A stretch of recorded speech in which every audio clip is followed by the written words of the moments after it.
А што прави американската администрација и председателот Барак Обама за да одговорат на предизвиците кои ги донесе финансиската криза? На прашањето ќе ми одговори мојот колега Ведран Надоровски од Гласот на Америка на македонски јазик.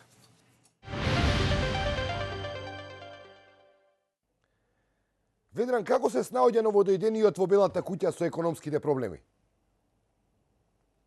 Председателот Барак Обама деновиве врши притисок за обемен владин пакет за стимулирање и обнова на економијата, чии основни елементи се вложување во проекти од јавен интерес, како изградба и реновирање на патишта и друга инфраструктура, со тоа отварање на 3 до 4 милиони нови работни места, како и даночни скратувања. Пакетот тежок 819 милиарди долари доби зелено светло во представничкиот дом, до душа без ниту еден глас од опозиционите републиканци, а сега на потек е Сенатот. Обама се надева да ја подпише конечната верзија до средината на февруари.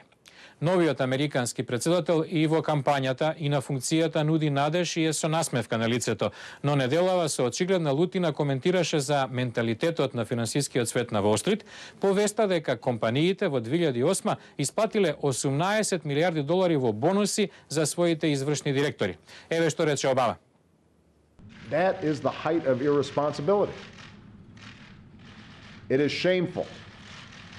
And part of what we're going to need is for the folks on Wall Street who are asking for help to show some restraint and show some discipline and show some sense of responsibility.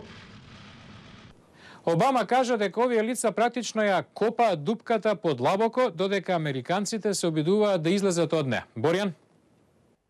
Како се снаоѓа обичниот американец во сева ова? За многумина американци, домот е највредната и материјална и емоционална инвестиција. Во сегашната криза, која според аналитичарите и започна со пукање на кредитниот балон во индустријата на домување, милиони американци се во опасност да го загубат домот под хипотека или веќе го загубиле. Рас Магадан е еден од оние во втората категорија. Кога минатата година се нашол во финансиска криза, ја убедувал банката да почека, но не успел да најде 36.000 долари кои таа ги барала за исплата на кредитот земен од неа. I begged him for a new mortgage, refinance, every possible workable scenario that would benefit them to go down that. They didn't want to hear that. What they wanted was cash. Just give us the cash. Неколку месеци подоцна пред куќата на Рас во Вирџинија бил ставен надпис за продажба. Банката, која не сакаше да коментира за случајот, ја презела и ја продава куќата за 350.000 долари. И тоа со загуба. Рас тврди дека банката би заштедила доколку му одобрела поповолен заем.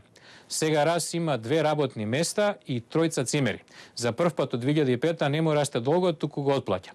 Со се поголем број лица кои годинава се во опасност да загубат покрив на главата, Рас советува дека секој оделно ќе мора да се жртвува.